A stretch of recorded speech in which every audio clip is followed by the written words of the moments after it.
Greetings and salutations, and welcome to Flintlocks and Fireballs, where a handful of mad actors will attempt to survive the treacherous waters of Dungeons and Dragons.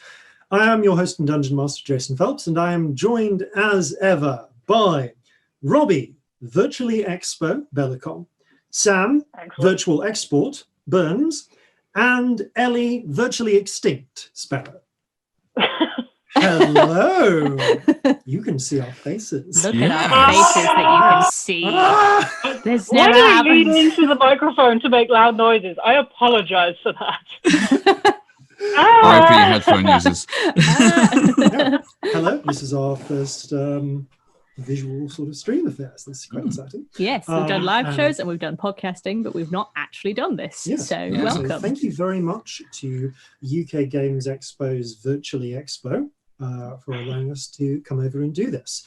So getting into the nitty gritty, first of all, as we tend to do when we're doing cons or when we're doing guest spots, we're going to do pronouns.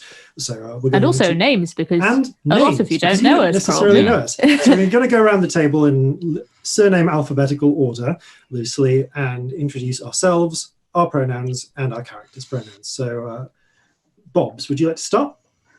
Yes, I'm Robbie. I use they and she pronouns. I'm playing Scamp, who uses they them pronouns. Sam? Hi, I'm Sam. I use he, him pronouns, and I'm playing Corzin, who also uses he, him pronouns. I'm gesturing, and we may not actually be set up like this on the final screen, but from my perspective, You're in the top left. Ellie?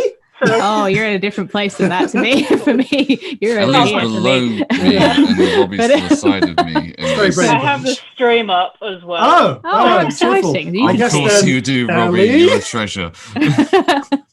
You can hold it up to the camera and we can have streamception. Ooh. But yeah, I'm Ellie. Hello. I use she and they pronouns, and my character is Celestia, who uses she, her pronouns. Hello, and I'm Jason. I use he, him pronouns, and collectively, the characters I play will use they, them pronouns. All the pronouns. All the pronouns. So, welcome. To begin with, a estimate of a content warning. So, a content warning for corpses and moderately graphic descriptions of corpses. We're not planning to go into a lot of detail, but if it's an issue that affects you, fair warning. And also, I mean, standard D&D fighting. Yeah. Standard D&D fighting, some mild But you'd probably horror, expect that on a threat. D&D stream. Yeah. Yeah. Yeah. To our regular listeners, you're probably going to hear some sirens. We normally cut those out, but this is a live stream, so Yes. If you're listening to the recorded one that we release on our podcast stream afterwards, yeah, you're going to hear sirens and Yeah. aeroplanes and all the stuff that you don't usually hear. you might even hear someone scream Fiona through the window. It's our favourite. Oh, It's really God. sad. I hope Fiona turns up and you have to work it into the story. Speaking You're of asleep, but someone's shouting outside. one last thing before we continue onwards.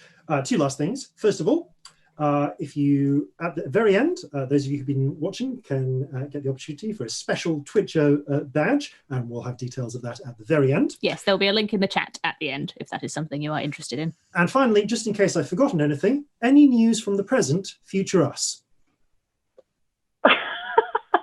Sorry.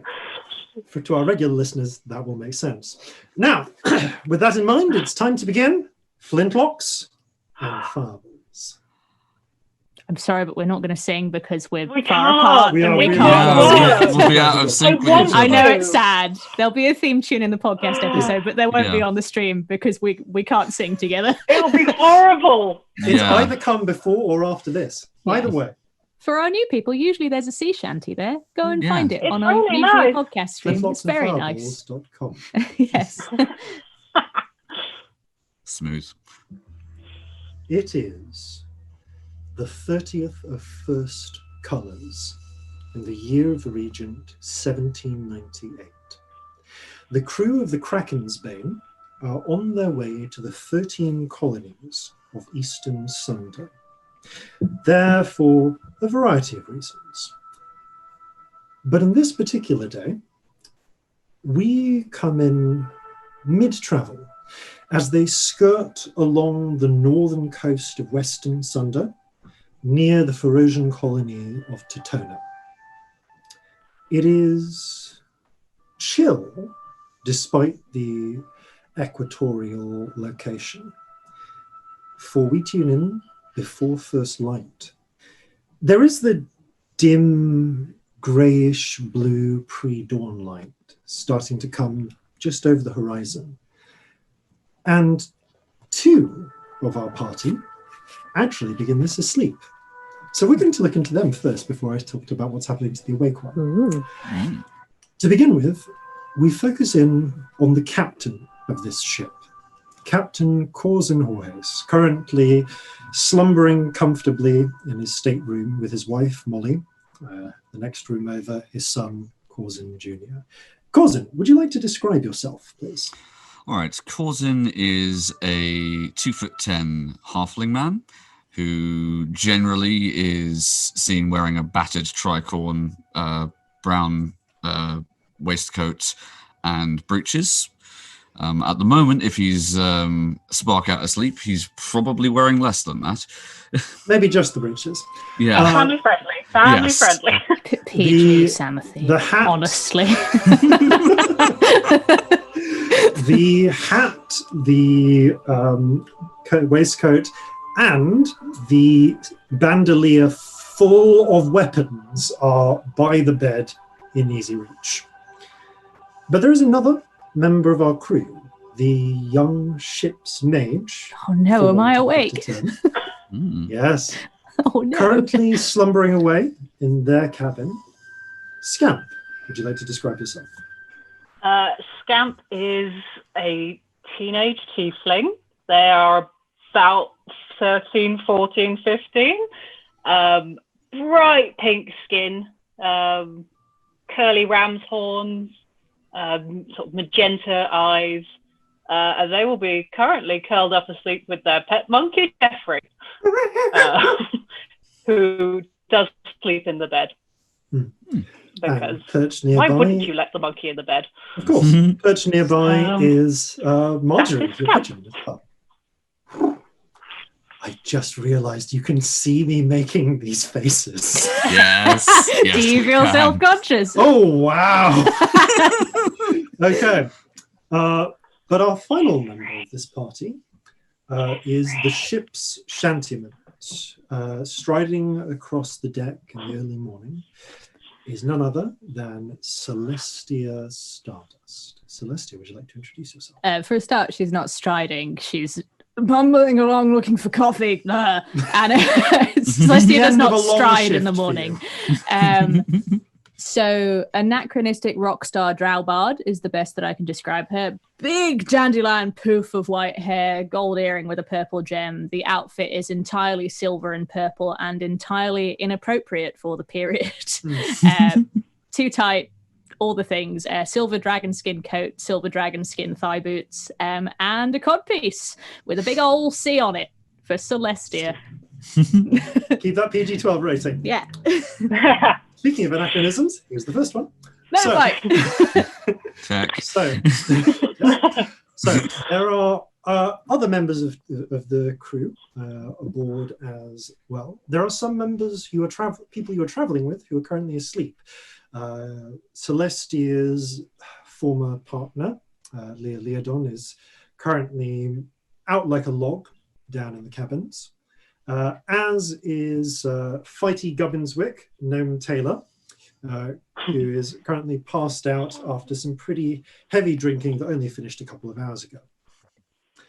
Celestia there as well. She looks like this. So there are a couple of people you know currently on deck, though, in this dull pre-dawn twilight, amongst which include Quartermaster V, who's currently standing watch, a tall, slightly craggy-looking half-elf, pale skin, dark black hair, and older than he looks. The first mate of the previous vessel you travelled upon.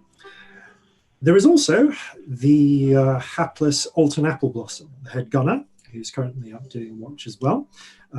Somewhat slightly taller than Corzin Halfling, about I think 3'2", who is known for a keen eye and typically wears a whaler's coat with a pair of sawn-off blunderbusses.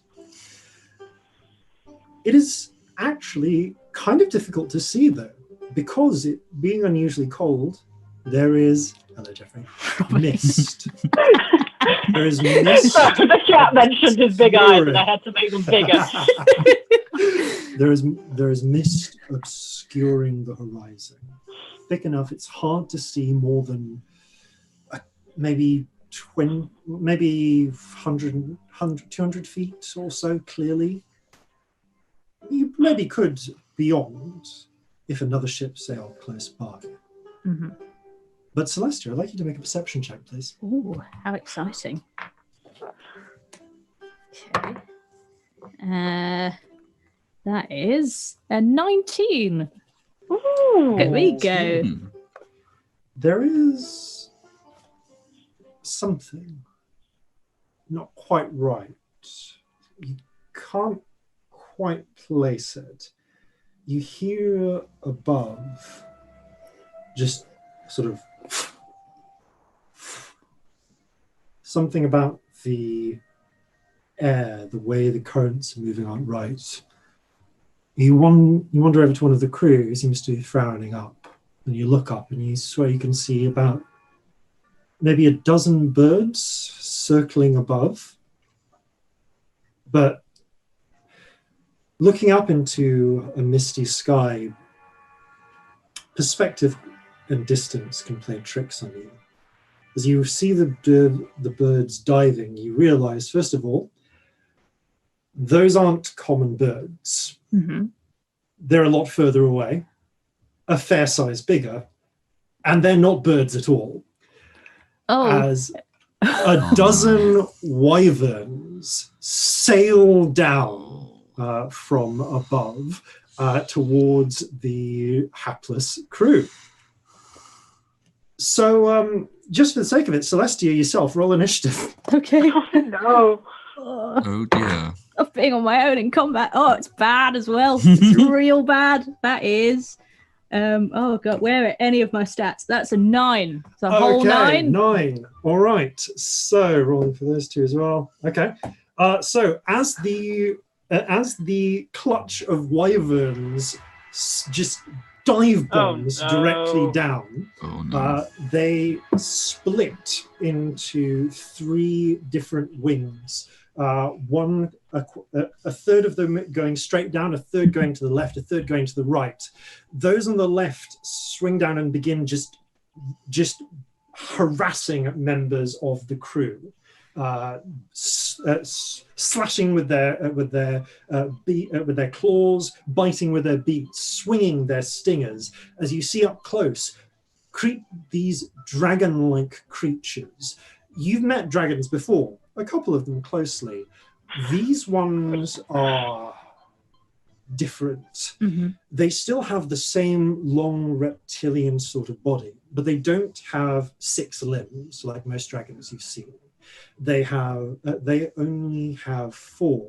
2 wings with claw tips at the end. 2 wings, which they use to fly. A pair of legs with claw tips. A long tail that is akin to a scorpion's barb at the end. Ooh. But the wings are difficult, tricky. They are surprisingly multicolored, as with scales that flick out like feathers, vibrant, kind of with the iridescence of beetle shell. They catch what little light there is and reflect almost gloriously for the moment before they then careen down and try to kill you. So it's really pretty for a minute, then they murder you and eat your face. Yeah. So let's do these ones in order. First person who gets a chance to act is Vig, who, seeing this, shouts out, "Call the alarm!" grabs the musket that he carries on his back, takes aim and fires. Now he's actually able to make the shot as well, but it strikes against the draconic hide of the creature and almost seems to bounce off with relatively little effect. Then the other three are going. Then the 4 wyverns get to act. Oh dear. Who are focusing on you. So one is going to go for Vig, misses, swoops down, fails to catch. One goes for you. What's your armor class, Celestia? 16. Okay, so you are snatched. Oh No! As it dear. swoops down, That's very bad. it manages to pull off Lippity-gibbet. a claw attack.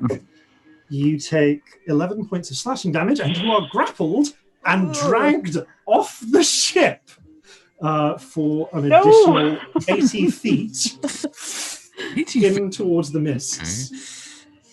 On top of this, Alton also gets Of course, grabbed also gets. by one of the wyverns as they fly up. It's about this time, though, that the He has the alarm best bell worst luck, that man. Okay. starts we awake now. ringing. You just hear a and distant crowd. It's too early for this. the pair of you suddenly stumble into wakefulness. I'll say that you arrive on the next round as you roll out of your bunks, grab things, and start running. Like tooling up sequence. Yeah, causing you halt just immediately, like with Yes. privateer's All my reflexes. armor and weapons I totally use. Yeah. So many. Scam, you just fall out of bed, take a I'm few moments, fine. and then stumble upwards. Corzin has She-Ra music playing in the background on the other Yeah. hand. Magical girl transformation. Yeah, basically. So It's capped off with the hat. Yeah. And a gaze to camera. Yeah. Yes. Speaking of which, Celestia, you are at this point about 40 feet above the water, being carried away from the ship by a wyvern. Today is terrible. What can I do to it? I mean, it's the morning, so I'm not firing on all cylinders. And I've just been snatched by something out of the blue that until, 6 seconds ago, I assumed was a bird. So I don't think she's really on it. And I think she just panics and goes, ah, and does the thunder wave, like, reflexively.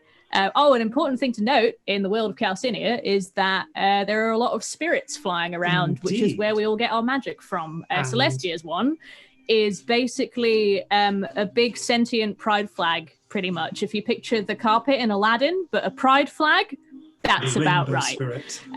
So pride it will spirit. be trailing after her, probably in a bit of a panic. And when she does the thunder wave, it just pulses out with a big flash of rainbow light. And I'm gonna do a level 2 one because I think she's quite worried. Okay. So This that is a will con be yes, a con save, and I need some D8 if it happens. Well, if it happens or if it doesn't, frankly. Okay, that's 14. No, Okay. I save a 17. Oh, so it's also knocked backwards. Yes, but it's holding me.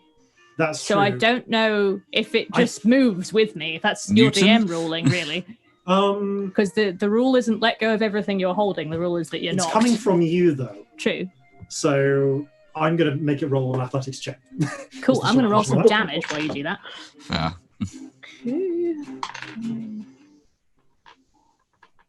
So 15 damage. Okay, with a blast and a the wyvern is actually blasted away from you. It loses its grip, and you are catapulted down towards the sea. My house, Power up for you. we're not using Hollywood water, but my house rule is that falling into water subtracts 20 feet of your fall damage. So Okay. you So take how many full 9 damage? full damage. Okay, that's doable. You were only, they didn't manage to get 29 more would have been- altitude than that. 29 would have been real bad. Yeah. You strike the water hard, but Balls. as there's a brief moment where you plunge under your lungs reflexively panic until the magic kicks in and the water kind of like stops at your throat and just filters into air, because as has been previously established, every morning Scamp does water breathing. Which lasts for on the- 24 hours. 24 hours. So, yeah. So you've got it for about 3 more hours. Are you paranoid and live on a boat? Cast water breathing every day. Yay! Ritual How- casting. It's the best. It Okay. is. That is your turn. By the time, as the pair of you down below run up, Scamp stumbling up with Jeffrey and Marjorie in tow. Marjorie's back there. Yeah, She's too cool to join in. that is very Marjorie. You come up from the decks as you see Corzin stumbling, surprisingly ready out of the stateroom, and the pair of you just see Celestia surfacing through the misty waters as a flock of clutch of wyverns are busy carrying away only the one crew member. Oh no! But it is Alton. It would bloody well be Alton, wouldn't Of it? course, it's always Alton.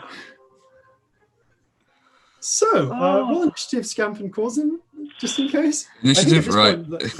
Just in case you beat the other wyverns. No! Oh, that's The terrible. unicorn dice has betrayed me. That's a 7. No. Okay. Oh, Yeah, no. With all 3 of you, the wyverns that were harassing the crew trying to buy time break off and flee.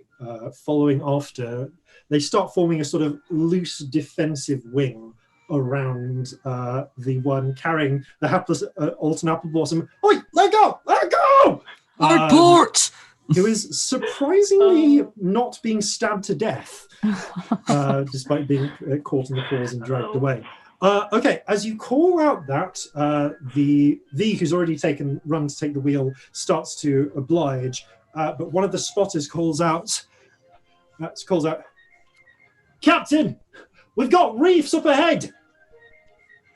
They point, and you can see through the mists towards the coastline. There are the slight shifting in the water that tells you the presence of coral reefs. But calls and make a perception check. Okay. Because you came first. That is a 17. Cool. I will actually get to what happens on your round because Celestia, you're up next. The Alton Appleblossom is currently 120, like 160 feet with flight, with height difference. Nothing with that range. Sailing away. You can also make a perception check for free, though. Oh yeah, I'd like to, if that's all right. That is sorry, I've got different stats because we leveled down. 19. There we go. 19. Dear Okay. God. Both you and Corzin spot in the distance, faintly through the fog, what looks like some sort of large cliff or mound. Just faintly visible. It seems to be the destination the wyverns are going towards. But also swimming, you can now see that yes, there are rings of coral reef leading up to whatever that promontory is. Reefs that would cause the ship to run aground. A whole ship can't get any closer. I did say you were hugging the coastline. Yeah. Anything you want to do? How far from the ship am I? You are actually only about 60 feet from the ship by this point because of the wheel drops. So you can. I'm going to start going back to the ship, I think. Yeah, you start swimming back. It's You get probably 30 the feet most closer. sensible It's thing to do. easy. People The start Marines up here and man the longboats. Yeah, they start throwing ropes down, and yes, longboats are getting prepared. So at this point, Scamp, I think you're the only one with enough conceivable range to do anything. Alton is at this point 180 feet away, broadly. I don't have anything that isn't like a fireball at that range because this is slightly earlier in the canon. I don't have my crazy range yet. Never mind. 12. Oh, no. Never mind then. Oh, Oh, no. time fun. Okay, in which case I'm going to take us back out of combat for a moment. Time is still proceeding quickly, though, as Celestia is being fished up over the side. It's cold. I hate it. The morning is terrible always. Not the best way to wake up. What happened? What on earth was Got that? snatched by a bloody horrible dragon thing, wyvern. I hated it.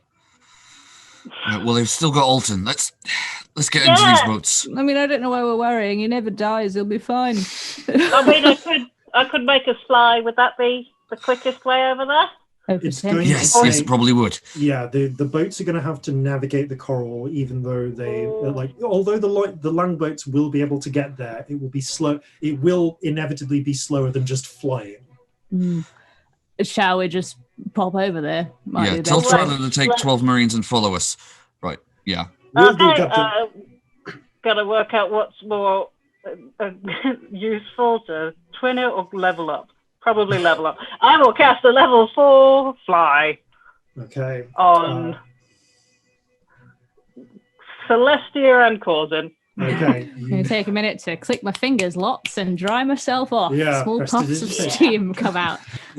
You tap both of them on the arm. Fly. Scamp, unlike although a magic user, unlike Corzin, who is surrounded by little spiritual shoals of fish-like spirits and at least one very ambivalent kind of octopus, and Celestia, who is the rainbow spirit, Scamp has no such things, nor can they or most people in the world see those spirits. Of the crew, only Celestia and Corzin have spirit sight and are thus able to perceive the spirits that are throughout the world. But as you cast the magic on them, the pair of you feel that distinctive sort of weird lift and instinctive just gravitational control that you get with the flight spell. Right. Halfling 60-foot flight Supermaning this. Scamp, you getting gonna on my just back? tag Is that what's them. happening? No offense, but Corzin's stronger, so I'm going to Well, Okay. see if I care. I'll just fly off without you then. Fine. It's all right, you're carrying Jeffrey. Are you going to get in my bag and have a good poo, are you? Okay, excellent. Okay, go for it. Jeffrey just jumps in. Marjorie coolly flutters up to follow. Okay, so Scamp, you are how tall again? The moment, like 4'10", Okay, 4'11", pushing 5 foot. It's been a couple of months at sea. I've grown. Okay. So Yeah. 5 Growing. foot tiefling Teen. clambers, kind of crouches down, and then Corzin, this less than 3 foot Corzin floats up, and you kind of put your arms around them, and it's just like And a dangling. backpack. We can fondly imagine that this noise is the noise of flight as you It's like reverse Yoda.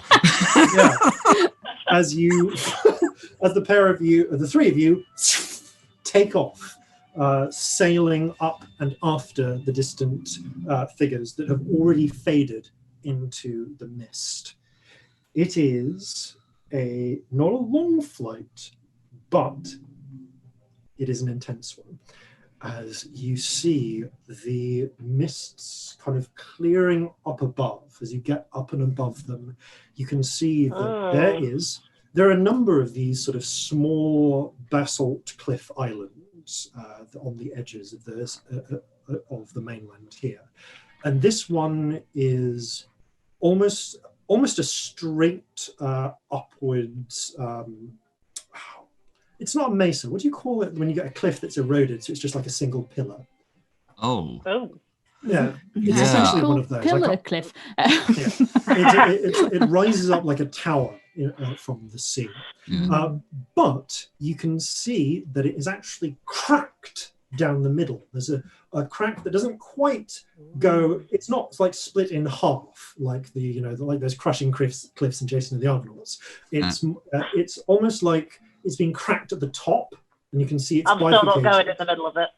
And there is a hollow that goes downwards. Oh, maybe we have to. You can tell that because circling around the top of it, about 180 feet up above the very top, for the most part, are the dozen wyverns. None of them have Alton, because you can see in a nest atop this promontory, constructed out of essentially like tree trunks rather than branches to support the side of it, there is a clutch of hatchling wyverns. No. They're only about 3 foot tall, which puts them on a par with Alton. Yeah, Who's in the the middle? adult halfling. You can see that the Alton has both of his blunderbusses, sort of blunderbusses raised in the middle of this clutch of halflings. One of them has staggered back and is bleeding, and you can see he's kind of definitely probably frantically pointing them at the others. And you get the sense that Alton has 2 shots, and he's banking on them not realizing that he's used one of them up. How far away are we? You are sailing closer, so I'm going to say that you come in about 120 feet away before the adult wyverns above start to take notice of you. Is there anywhere around, like somewhere safe we could take him? The safest point from as you come over to look, you can see that going down that crack in the center, there is a lot of foliage. There are trees that are just growing out of the sides of the crevasse and actually providing quite a lot of cover in terms of literally branches and trees. Cover enough that it would make it difficult for flying opponents to chase after you. Okay. Also, the crevasse is not not really. Over there and grab him, I think. Okay. I'm going to ask the two flyers for acrobatics I'm going to dimension door over there. Oh, okay. I'm still going to ask the pair of you. I mean, I will be following just in case, so that would be my instinct. Right. I'm still going to ask Corzin and Celestia for acrobatics checks though, as the wyvern flock begin to descend down. So. Oh no! That's not great. As that's happening, then. 22. Okay. 11. Sail down. Corzin's a little bit slower, a little bit less finesse. However, off Corzin's back, there is like a brief moment where reality seems to double up and Scamp disappears, just vanishes. There's like a little puff of air on your back, Corzin, and then down in the nest, you see Scamp appears right next to Alton. What in the blazes? Watch out! Scamp.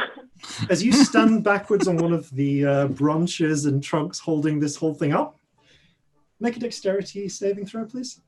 Oh no. Oh, that's off the table.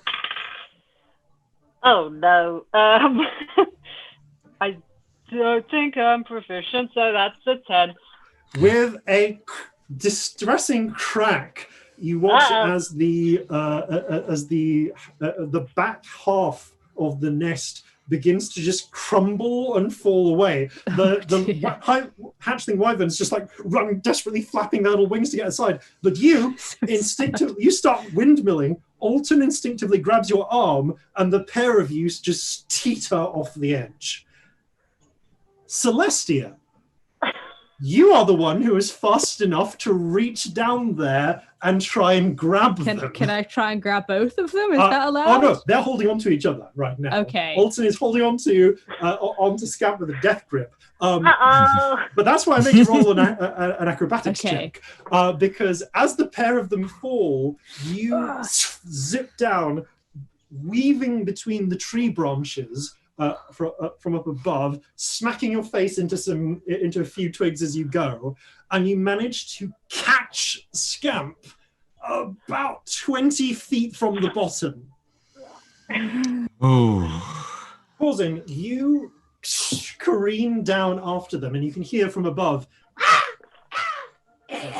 Yeah, same to you. The enraged wyverns. There's a moment of just pause as 3 people are being suspended by one flying person. I get to them to help them? Yeah, you fly down. Yes, Celestia's not that strong. Yeah. I promise never to question your strength again. Good, I'll drop you if you do right now. I've not even had coffee yet. Right, don't question her strength, don't question her strength. Can I go underneath them so I'm like supporting Alton's boots? As you do so, you manage to stabilize them and get an opportunity to look around where you are. Oh. The base of the crevasse is not bare stone. There is a cenote, a sort of a deep pool of water here. Ooh. And you look and you see, but there is a platform which you narrowly avoided. Because someone has produced a wide semicircular stone platform right at the edge of the waterline on the cenote, where natural basalt rock, I'm not American, has been smoothed and extended with basalt blocks to create a stable sort of platform. The stone here is wet, slippery, and green with moss and slime, and water drips from the foliage above onto the stone and into the water, a soft, constant dripping sound. Above you, the crevasse reaches up to the pinnacle of this craggy island, where hungry wyverns circle overhead. Yeah. Trees grow from the side of the rock faces, several with branches broken as Corzin careened down. You have twigs in your hand. However, because of this, exiting the way you came by flight might well be extremely Not a good idea. risky, Yeah. given the wyverns. But if you were able to get out at sea level, then the dawn fog would be able to shelter you from the predatory dragonkin. Their eyes might be good enough to spot a ship, but maybe not a handful of people. Most noticeably, though, this crevasse has been worked at some point in the past. The bottom 60 feet or so of rock, and this goes up to about 120 feet up in total, has been carved and smoothed by careful hands. The basalt elaborately decorated with repeating motifs of spirals, circles, and serpents. Galleries have been cut into the rock through which you can see corridors and stairways, and another platform has been raised up on the opposite side, across the wide water of the cenote, and supported on circular pillars carved in the shape of coiled serpents that are driven down all the way to whatever the base of this water is. There is some sort of structure atop it, but because you're currently hovering about 20 feet above the water's surface, you can't actually see it clearly. You'd have to fly up a bit. The cenote itself is dark, that you can taste the tang of salt water in the air. I mean, anywhere you would be able to. But you can see the occasional flicker of silvery fish below, and the light streaming down from above. You cannot see the bottom from here. It's too deep, too murky. Do they look similar to the fish spirits that are floating around Corzin? Not dissimilar. And Corzin and Celestia, you don't notice that there are spirits here. Serpent spirits and fish spirits and eel spirits circling around in the air, called out from their hiding places, curious that you're coming. The platform itself has the stone platform on the bottom, near the water's edge, has a couple of archways leading to cut stone corridor beyond, and upon the platform itself are two objects, or collections of note. A handful of rusting tools piled on by one edge of the platform, and a skeletal corpse strewn across the other edge. A corpse which, interestingly, does not appear to have animated.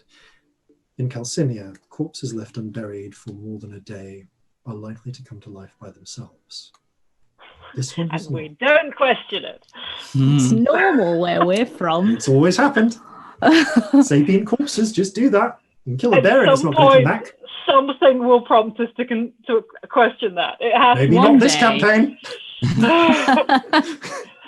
Well, I want to touch all the things, but we probably... Does the corpse look humanoid? It does. Okay. Paranoid. Does it look like anything is unnaturally clean, like there might be a gelatinous cube sat on it? Excellent question. Make a perception check. 6.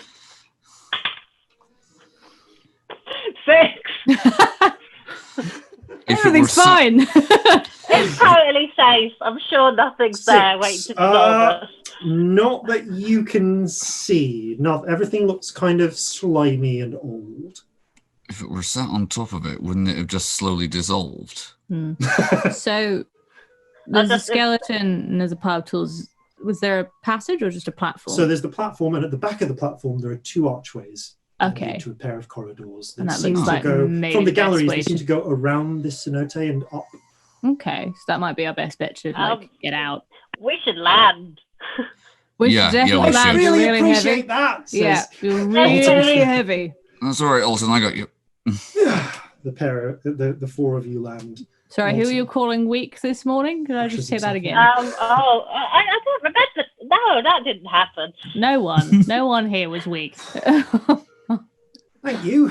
I was a bit worried we'd have a repeat of the walrus incident. Oh, Yeah, I wouldn't want that. Oh. Yeah, that was far too close for comfort. Mm. or the Harris Hawks. Oh Or yeah. I the don't- Revolution, or the other. Yeah, the Harris Hawks. So that was a very familiar experience. Mm. Yeah. Close call for you, that one. Anyway. You don't have a spare blunderbuss shot and some charge, Captain? I've got only the one right now.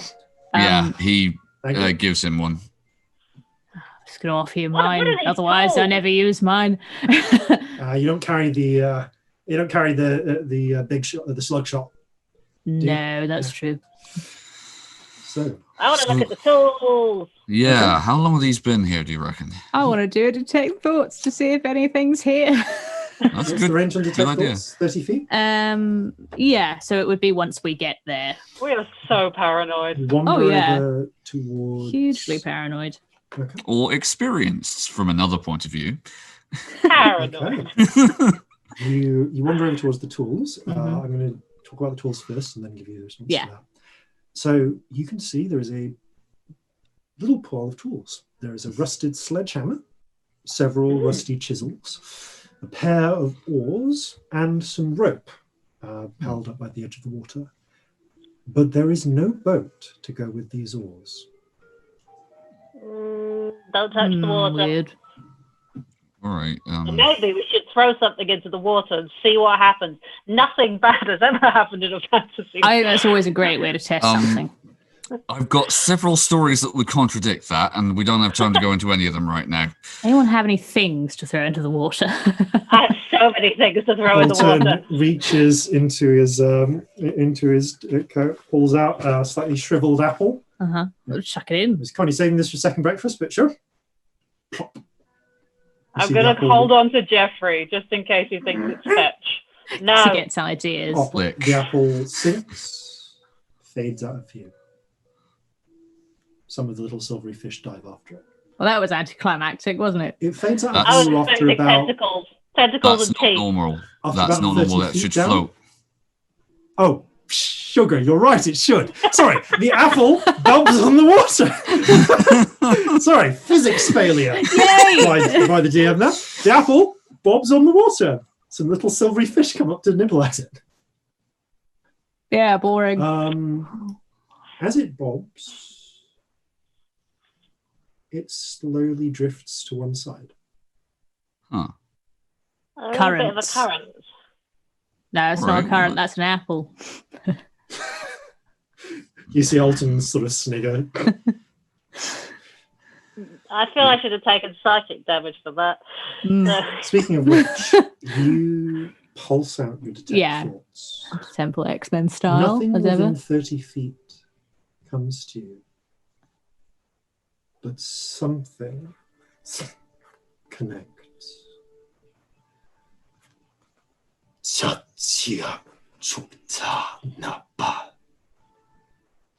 Hello? I used message. I don't speak whatever terrifying language you're speaking.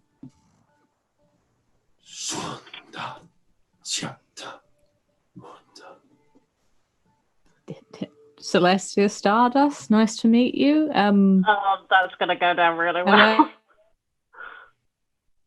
Oh, are you hostile? Could you sound scary or not scary? That'd be really helpful. Yeah. Well, something's here. Okay. Not, Right, not good to speaking in a know. language you recognise?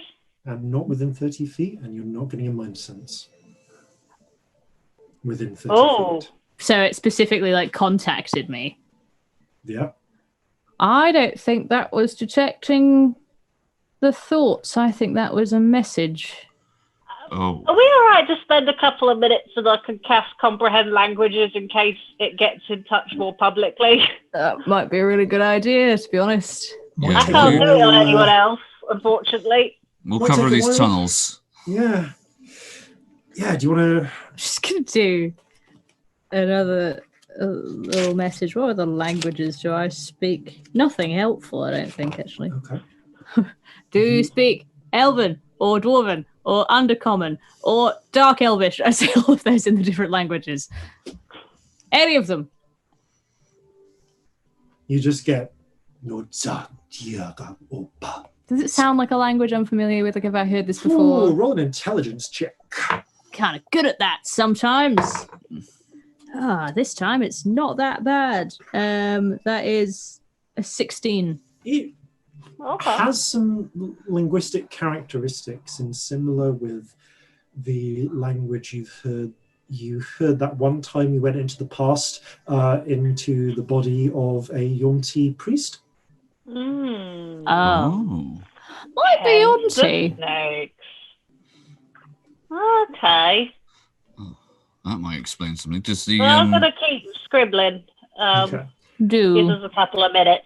As does you're the doing corpse that- here look at all snake-like? I'm glad you asked. Looking over, you can see a skeletal human body, or not human necessarily, humanoid bone structure. No snaky bits, as far as you can tell. In fact, the skull is humanoid, Right. in particular, but not like in the slightly serpentine Yonti way.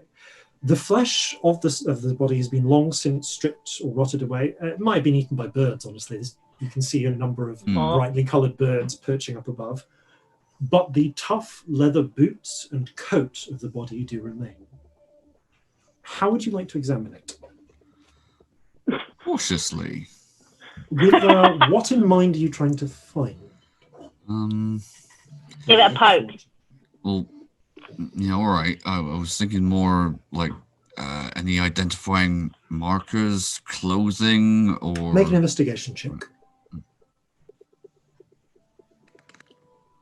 Okay. That's 14. Okay. First thing you see as you're doing is the most obvious thing. The skull has a massive crack in it. You can look padding through the body, through the coat. You find some interesting things. First of all, you find that the coat's arms show clear rents from being cut in some way. Okay. But there are a number of small circular burns to the leather around the forearms. Oh. Like acidy burns? Or Roll an arcana check. consistent with Okay. tentacles. Tentacles. Is It's where 13. Cousin's head would go. From your experience Always. seeing Scamp do shocking grasp, actually, it's more consistent with lightning damage. Okay. Ooh. Looks like lightning, that. Yeah, There- you're right. You can also tell that you also can see the boots have a distinctive sort of reddish ochre, like wedged into the boot prints, probably trodden from beaches outside this ruin. There is no red ochre around here. It's all open basalt. But two other things come to the fore. One is a small folded piece of cloth tucked into in the coat upper pocket, and hidden amongst the bones of the rib cage is a small key of tarnished silver with a long, thin cylinder of beryl in it, marked with fine runes. Oh, I don't know about any of you, but I love a mysterious key. I love Yeah. a mysterious key. Oh, I really love a mysterious All right, key. well, let's hold on to that then, shall we?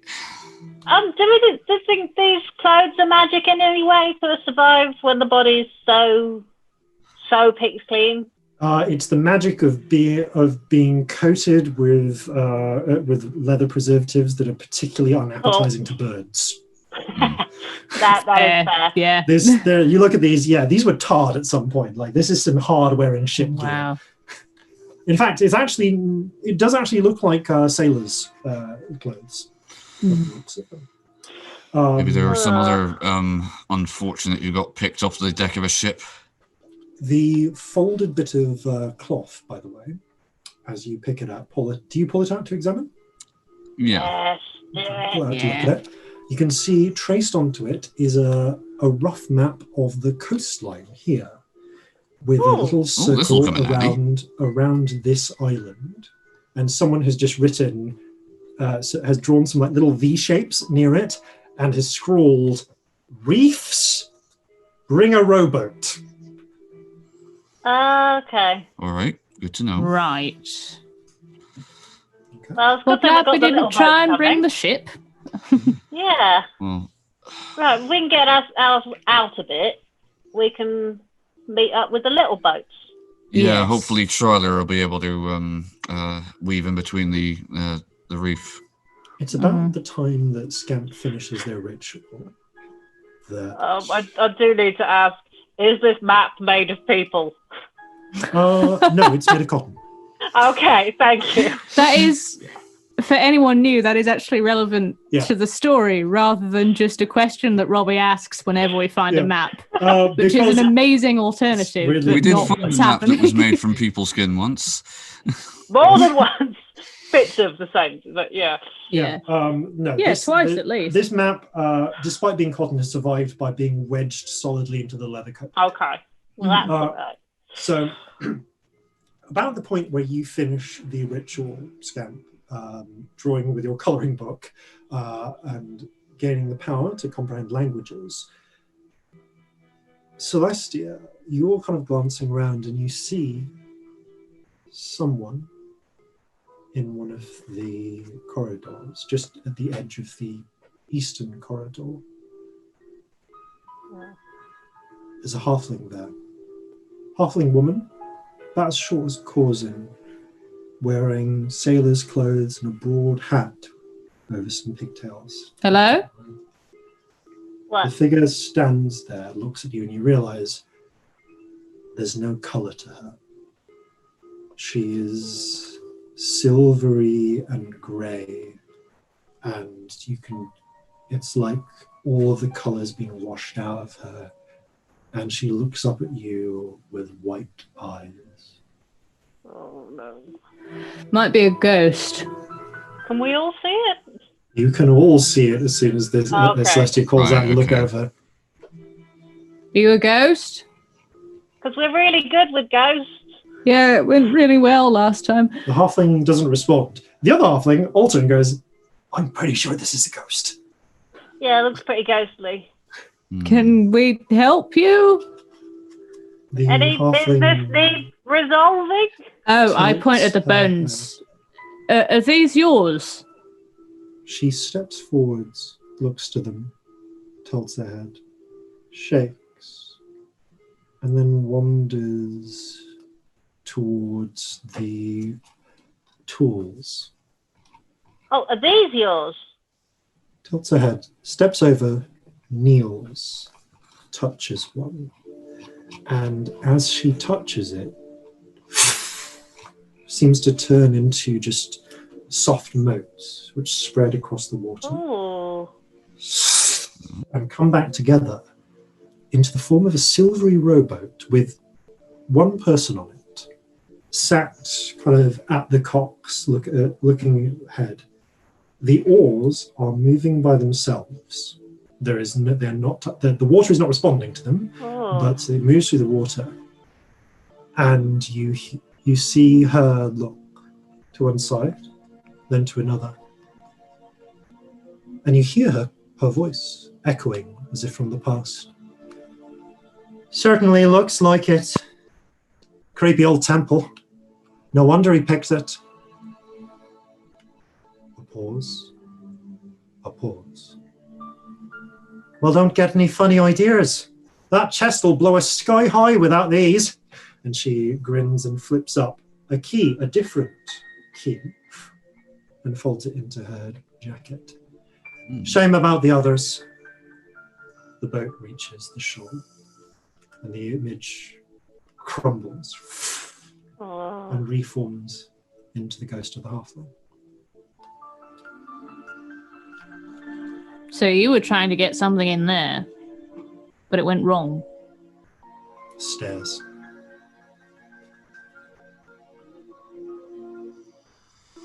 Can you answer our questions? Or can you only echo things?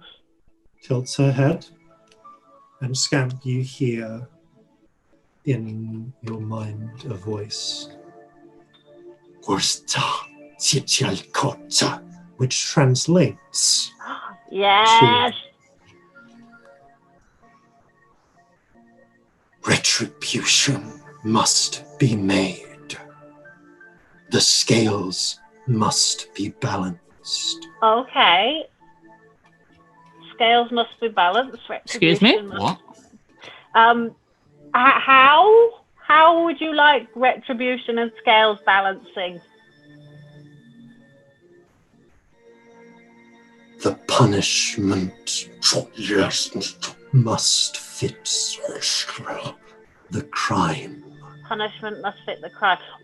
What was the crime? We're going to need a few details, otherwise we're really going to struggle to get it right. Like, I could be, I do not understand your words, child. Okay.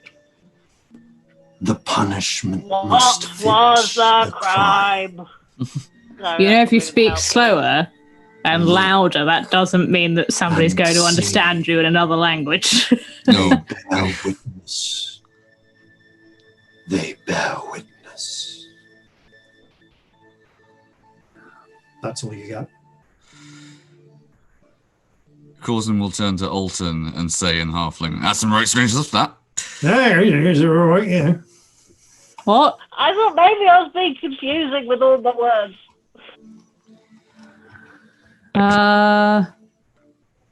Well, this is decidedly weird. Yeah, I think though if we're gonna have any chance of getting off this this rock in one piece, we've got to investigate what went on here. There's too much we still don't know. Yeah. Sorry, I dropped out for a second there. You're but I'm back in? Sorry. I thought I was literally just going to text and say you'd frozen. I'm glad that you're back. Your ears all right? Yep. Awesome. Live show, gang. Tech live stuff's show. going to Oh, no. happen. Yeah. Oh no. Also, was the chat just now being raided by the dark room? Because the amount of times we referenced that show and no one's getting the references. I know. That is Oh amazing. wow. Whoa, is the dark room Oh. happening in the chat? I need to look. You look at that, however, but more importantly, Sorry, I got distracted while I was trying to reconnect. I need I'm you back. to decide. Do you want to take the eastern corridors or the western? There are two archways. One seems to go in a gallery leading south and to the east, one going south and to the west. But how will you find the light switch? Sorry, I just had to. I'm done now. Yeah, I finished. you're It's good. happened. I'm not. Hello, dark room. we reference this show all the time, and no one ever understands. And it's in the chat. It's very exciting. Anyway, so there's one going to the left and one going to the right. East and west, yes. Okay, is the ghost still here? Yep, still following. I you. just want to Which make way would you- references and it's not helpful. Which way would you like us to go? Tilts head, Yeah. stairs. How about this way? I want to try and work out whether she Can you likes start it or looking? not. No. I'm going Kind of left, shrugs but and that's starts only left for following me. Okay, she doesn't care. So which way do we actually want to go? Can we see anything of what's beyond? Is there like any indication of where Yeah. sort of going? Peering through the galleries, you can see there's one which seems to have a number of statues behind it, one which seems to have a number of carvings. Both, from the looks of it, have like another room archway that you can kind of see beyond, but can't reach without going through the corridor. And both of them seem to lead up towards that upper platform. Okay. Also, by this point, your flight has run out. Yeah. All right. Flip a coin, roll a dice. Anyone Might got a as dice? well. No, I don't Alton have any takes out dice. some knucklebone dice and passes them to Corzin. Right. All right. Odds one way, evens the other. Yeah, Yes, but we're going to decide which. Right. East! Odds east! Odds east. Right. Got it. The 2. All right. All right, west it is. Okay. Great. You move to the west. The stone gallery proceeds west. Is it dark? And south, and it is illuminated by the light filtering through the carved stone pillars. You don't need to find a light switch. Darren, You're in a fantasy game. you die. The outer wall, away from the cenote, bears depictions of various yonti, varying in appearance from almost human with a serpentine cast to them, to figures who are essentially giant snakes with humanoid torsos. No. One of which actually appears to have 3 snake heads. Oh. How the heck does that work? You don't know. The images almost, though, seem to form a series of cartoons, with each yonti doing something in the image above, and then suffering some sort of punishment in the image below. That's got to lead to a load of disagreements. Do the punishments match the crimes? Presiding over all of this, carved into the ceiling, is a stylized serpent with a feathered back and a crest of feathers behind its head. The head comes down and frames the door halfway along the corridor, as if it's in a massive opened mouth, leaving the carved eyes to stare down at you. Anyone else feel a little bit squelchy and weird about walking into a mouth? The corridor itself rises into a slope until it becomes a full set of stairs up at the end, leading to the raised platform seen from below. Turn to the ghost. Do you have any feelings about walking into a mouth? Or are you okay? To the ghost, that's a good point. The ghost tilts her head and points. And you can see at the far end of this corridor is another monochrome figure. A human man, wiry looking, scruffy clothes, kind of bristly moustache. Looks at you with a, I want to say like a hangdog expression. But doesn't really react otherwise. Hello, do you speak? No reaction. Whoever was speaking in our heads, you got any thoughts on this at all? No? Okay. They don't seem to want to interfere. Should we have a little look around in case there's any traps? Yes. Yes. Would you Anyone like want to help me? Yes. Yes. Because I'm investigation augmented and stuff. So that is a 21. Assuming it's investigation. Investigation it is. Yeah. You find no traps, but you do see hidden in the basalt are dark streaks, almost deep enough in the grain of wood, in the grain of the stone, that they've not been washed away by the water, that lead up the stairs, coming from the doorway halfway along the corridor, the one with the big mouth framing. It looks very much like old, dried blood. Blood on the walls. My favourite thing to be on the walls. Really finishes the room off. It's just lovely. Turn to both the ghosts. Is this yours? Neither of them respond. Oh, great. For fuck's sake.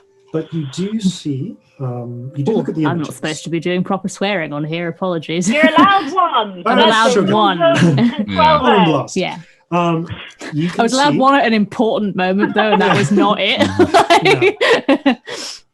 You can see each image shows something in the panel being done in the panel above, and then a punishment or torment below it. The first panel depicts a pair of yonti and a series of leaf-wrapped squares. You actually saw the people eating these in Porto Omicidio. They're kind of like steamed maize dough called tamale. The first yonti is taking the tamales from the basket, from a sort of basket backpack carried by the second yonti. And then the panel below that depicts that yonti having their hands cut off and burned in a dish. Cut off. Well, that escalated quickly. Oh. The following panels follow a theme. The first one has a yonti smashing some eggs, and then in the below being held over an altar and having their head crushed with a large rock. All right, punishment fitting the crime. I'm getting the theme here. The next one has a yonti giving another yonti something to drink. The second yonti then falling over dead. And in the panel below, that first yonti is held down and some sort of silvery substance is poured into the mouth. They've actually used silver. You can see it's tarnished a bit. Poisoned. To cover it. Okay. See, punishment fitting the crime is... This is very one interpretation of that. Yeah, Yeah. Stole some eggs, so we'll smash your head in. Yeah, Roll a Right. nature check. Anyone Okay. who wants to. Yep. Roll a nature check. Yeah, go on. Yeah. Oh, that is 14. That is decent for me. A 22. whole 7. Unicorn dice Was it? is redeeming itself. Some Yonti don't give birth to live young. Some Oh. Yonti lay eggs. Oh. Yeah. Oh no. You know how some snakes lay eggs? Yeah. Yeah, this is basically Okay, child so that's murder going on. infanticide. That's very nasty. The next one has a Yonti tying up a Yonti and carrying them away on their back, which then Kidnapping? below has that Yonti being tied up and thrown into water with weights tied to them. Drowning. Lovely. The next This is one, all a little bit creepy Underdark painting for my taste. the next one Yeah. has a Yonti striking another Yonti with a club studded with what it looks like sharp glass or rocks, and then that same Yonti is shown below, being laid on an altar and struck by the same weapon. Okay. And finally, there is a rich-looking sort of Yonti collecting stalks of maize from other Yonti and writing onto a tablet, and then hiding some of the corn away. And the Oh, panel below, the rich Yonti has their tongue cut out and their hands shattered. And because you have comprehend languages, you can read some of the text that's written into this. I'm not sure I want to, but I will. It is basically as you expect. The first panel is the punishment for theft, the second for child murder, the third for poisoning, the fourth for kidnapping, one for killing. The word that translates to kith slaying, killing someone Okay. who you have sworn loyalty to or friendship with. Ah. The let's see, and the last one is translates as governmental corruption. Oh, Apparently, no. if you in Yonti society, if you abuse your office, your tongue is cut out and your hands are broken. Okay, so which of these crimes was committed and by whom? That is not apparent, Mysterious voice? but you. No. No, not apparent to you. Well, maybe these are just examples. There's possibly another crime that was committed. Yeah, because punishment this for does which not has cover all crimes. No, I of mean, course the not. ghosts are both dead, so one would think they've been punished already, but I mean, I suppose that's not necessarily the case. Yeah, Maybe maybe they were the someone ones got who were away with it. killed and killed in a specific way. From be here, kids. you can go up the stairs or into the mouth or back to the platform. The ghost was Oh. putting into the mouth, wasn't she? Or they? She was pointing to, as far as you can tell, she was pointing just to where the human had appeared, which was just further along the corridor. I feel like we should go where the ghost is pointing. I don't know if that's a bad instinct. Well, they're I mean- obviously trying to tell us something, so It feels Yeah. weird to not follow it. Let's go. Like, Let's go we that just way. go, sod it, we'll go the So other you way. going Just- to the, sorry, clarify, are you mean. going into the room or are you going to the corridor? Oh, sorry, We're you're going where the ghost is pointing. so- It didn't point to either exit, it just pointed to Oh, the it's ghost just to make you aware I of mean, it. I don't really want to go in the mouth. No. Okay, up the stairs it is. Yeah. right. You make your way up, and the stairway terminates at a high platform some 40 feet above the water level below. The platform has a raised structure upon it, a circular, stepped dais covered Oh. in stone panels with depictions of Yonti and serpents. At the peak of the dais is a wide platform of black volcanic glass, marked with many small scratches and dents, and a plinth, Oh. which is empty. There's a slight circular discoloration where something might once have been Oh, positioned. something's been stolen. What was stolen? Beside the platform, there are a number of stone receptacles containing various tools. An obsidian cleaver, a wired copper bowl with ashes in it, a stopped jug, another stopped jug in a sort of squarish style, different style, a coil of rope tied to stone blocks, and a heavy wooden club. Okay. Are these the way of punishing people? These do look kind of Oh. ceremonial the way they're laid out, doesn't it?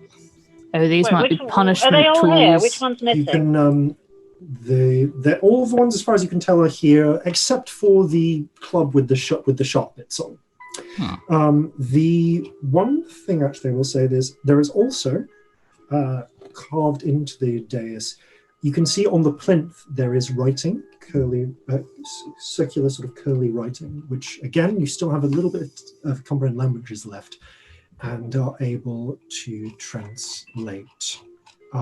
It reads Metoti Mikatl. It is a name, but the spell is giving you some loose translations. The coil of justice, the rope of retribution, or possibly the noose. Oh, sinister.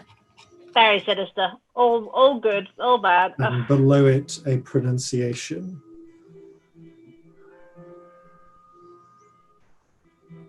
Justice will be had. But justice in this word is synonymous with retribution and synonymous with vengeance. Okay, so that word, the word that they were saying, the mysterious voice. Justice and retribution. That's not a good definition for justice. Harsh society, apparently. Actually, Alton probably says it. Yeah, it sounds like a bit of a harsh society, honestly. But I'm not a fan. I'll be honest, not a this fan. all seems a bit quite old, though. It's like a fair I time. think they get on well with Drow. Hopefully they've moved on a bit from this. But so what's missing? What should be here that isn't? Is that what's happened? Something's been taken? Or as you step up towards the altar, the two ghosts have followed you, and again, both of them crumble into motes, which reform, and you see the two ghosts approach the altar. The human man speaks. It's got to be worth a fortune, that gaudy piece of crap. Well, Halfling. Even split three ways. There's a pause. Hold on. Why didn't the captain nab it then? Oh, Tetchell's scared of the curse, is she? Coward.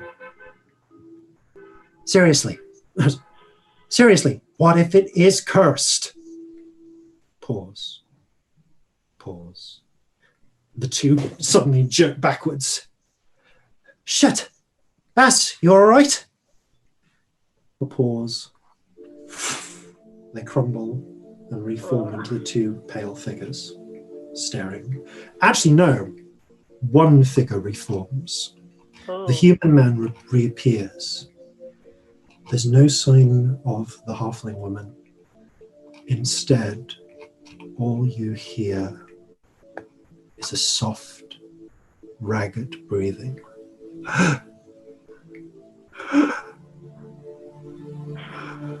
Which continues. Hate this! I don't like it at all. Is it coming from anywhere, or is it just sort of around? Roll a perception check. Yep, definitely. 14? 25. 20. Dirty. As far as you can tell, it's coming from the altar. With a 20, you can tell it's coming from around the base of this altar or plinth.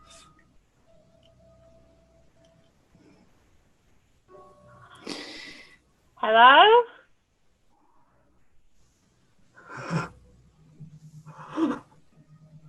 Just continues. My question is, was there something on this altar that was nicked, or is this the altar that the punishments happen on?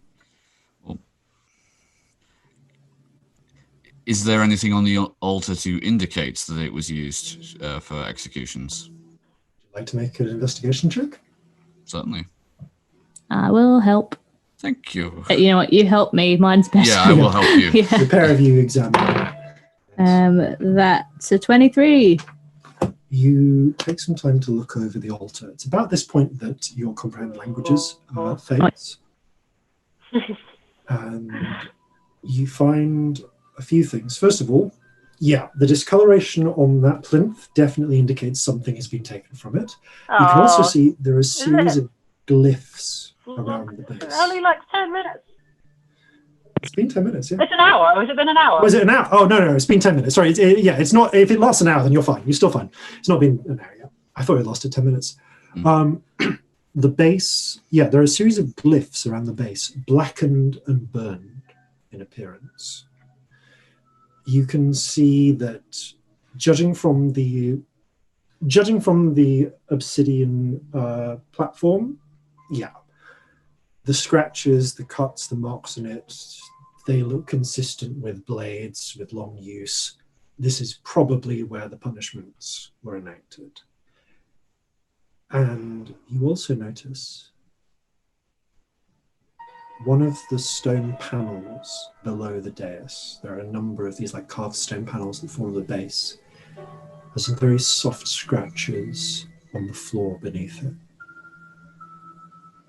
It's like a small, almost like slightly arced scratch. Like something could have opened. Quite possibly. Ooh, have a look and see if secret. There's an opening. I want a secret door. Is there a? We've got a mysterious key. Yeah. So okay, you're going to go around pressing things. Yes. Roll your own investigation check. 3. How long has it been? Because comprehend languages is an hour, not. Oh no, it's been like 15 minutes. Okay. Yeah. Okay, well, 3. I'm 3. super good at looking for things. You do not find a hidden switch or panel. I want to look at where the scratches are and see if there's anything that would open. Okay, make your own investigation check. Probably not cautious enough. That's a 13. You see a small crack on one side of the panel where maybe like a stiff blade or a chisel could be wedged into. Oh. I want to wedge something in. Okay, like I've got. What have I got? I've got a rapier. And now that you're down here, the breathing is very close. Oh. Would my belaying pin fit in there? It's a bit wide, but sod it. Alton picks up Whale Hunter's knife and passes it to you. Thank you. There you go. I wedge it in. I still own a knife. I don't know if I've bothered picking it up this morning. If we wait till you find your knife, we'll be 10 minutes. You insert the blade and you crack open the. As you reinsert in and move to crack open, the breathing stops. Oh. And you see, curled up inside a hidden space, is the mummified body of a halfling woman. Oh. And it's breathing? Not now. Nothing is breathing. Oh, It's she was just buried about- alive. You can see where there is, pulling this panel open, you can see where there are notches that could be used to pull it closed from the inside. You can see that she has a number of jagged wounds across her shoulder and back that are preserved in the mummified form. And in one hand, she's clutching a silver key with a thin column of amethyst set into it. Oh dear. Oh. Wow. Did she seal herself in there? Why would you do that to yourself? I don't Looking know. down and around, you can see there are the faint remnants of dark stains of blood in here. But you gain no other clue. Is the ghost around? The halfling No, woman? the halfling woman's ghost has not returned. Did she just want to be found? Assuming this is What? her body. Yeah, but she ain't the voice we've been hearing. No. She also looks like she was hiding, if anything, but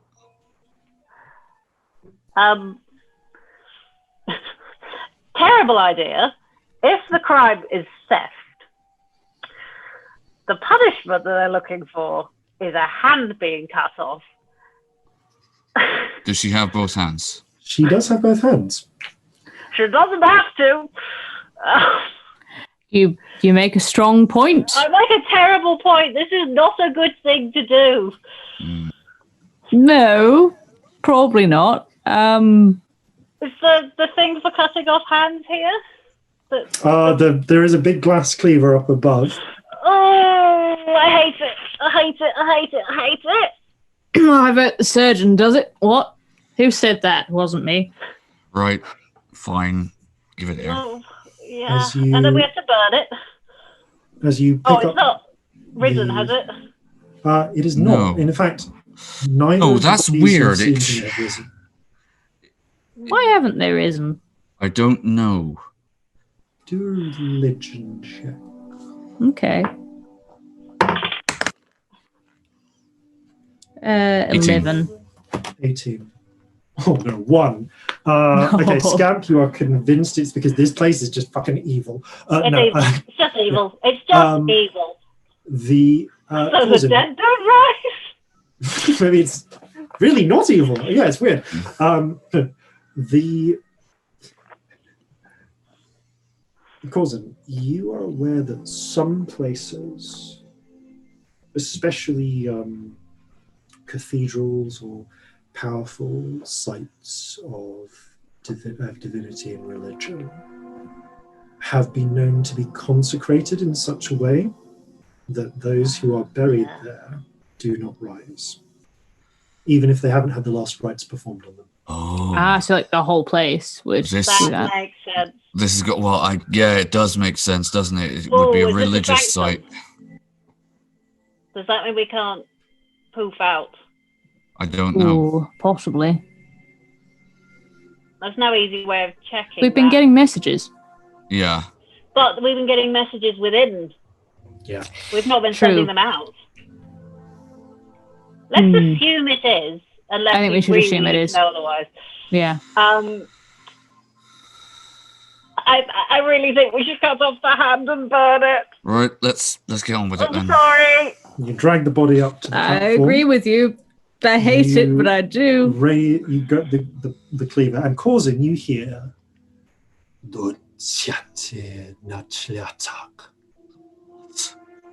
Say the words. Say what you're hearing.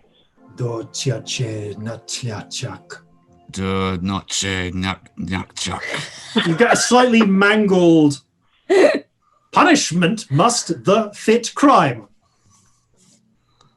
Okay, it's the same thing again. Oh, that's probably saying we're right. Or we're really wrong. Really wrong. Well, he's going to take the other key out of the hand first. You've now acquired 2 keys. Pass it to one Oh, of the the others. magic key. Oh, let's take that one. Pocket. Those are good books. All right. You, Alton, kind of looking up, is like, up to you. Place creeps me out a little bit. Yeah. It's lovely, isn't it? Yeah. And feel like Coulson we're just about does to it. fight a Whack. ghost. Okay, you Oh. whack down on the thing. The mummified hand cracks off. You hear again. Okay. The punishment must fit. the Okay, crime. okay. It is burning. Then we'll know if it's right or not. All right, Okay. Stand back. I'll. You're Yeah. better at burning than I am. Yeah. Yep. he just places it on the altar. Okay. Magic. You stitch forward and with several blasts of fire immolate it. And you hear, with a slightly annoyed timbre to it, the punishment must fit the crime. Well, if you're not clear on what the crime was, then how are we meant to work out which one it is? Do we have to try bear call? witness. Oh, they bear witness. So they're not. They bear witness. So they witness the crime rather than. So we just cut the hands of a corpse for no reason, is what you're saying. Yeah, we did. Oh, I hate us. We're the Someone else worst. did this evening. Does this one still need punishing? You know, you could 'Cause be I have clearer. a horrible idea about what that would be. Language barriers. Oh, the trouble is, I can understand the voice. The voice doesn't necessarily understand us. I'm sorry. Right, The voice is still explaining themselves badly. Okay. This is grim, but if this person witnessed a crime and are therefore guilty for not stopping it, I would say that that's something to do with the eyes. Probably. Yeah. They don't have eyes. Alton anymore, raises do his they? hand. I can't help but feel like there's a fair bit of this place we haven't been to yet. Yeah, before we let's have a start look making around. up punishments. Yeah. We're gonna have to go through the mouse back there, I think. Let's Yeah, make that so a we've- later resort. Let's not start setting fire to corpses any more than we have to. You head back to you head back towards that central corridor and go in through the mouth room, and inside you find an extensive gallery covered with shelves bearing hundreds upon hundreds of serpentine skulls. In huge stone bins neatly stacked are endless piles of vertebrae, tibia, fibia, countless other bones. Walkways move between them, permitting easy passage to deposit bones. The walls here are smoother, plainer than those elaborately carved outside, and there is, collapsed by one of these huge bins, a humanoid skeleton in the remnants of their clothes. Near them is a weapon, a long club studded with sharp volcanic glass. Okay, that needs to go back upstairs. All right. Corzin will go over and attempt to prise it from their grasp. Do the clothes look like the ghost we've seen? They look like the human man, yes. And as you go over to pick it up, and pick it up you do, the human man following you disappears. Motes flash in, and a scene occurs. Oh. You see the halfling woman from before, and the man. The man is holding the same bladed weapon, this what you don't really realize is a macahuitl. And they are arguing. The man is shouting down at the halfling. What are you up to? I don't know what you mean, Ishmael. You and Esmeralda, what's your game? There is no game, Ishmael. Where's Esmeralda? She's busy. You should give me your key. Why should I do that? Let's all open the chest together. Can't. Esme's lost her key. I see. Why the hell are you so calm? Wait, you have it, don't you? She gave it to you. I don't have Esmeralda's key, Ishmael. Are you all right? No, I feel awful. My gut's twisting. Take a sit down, Ishmael. Maybe it was something you ate. Something I'll kill you!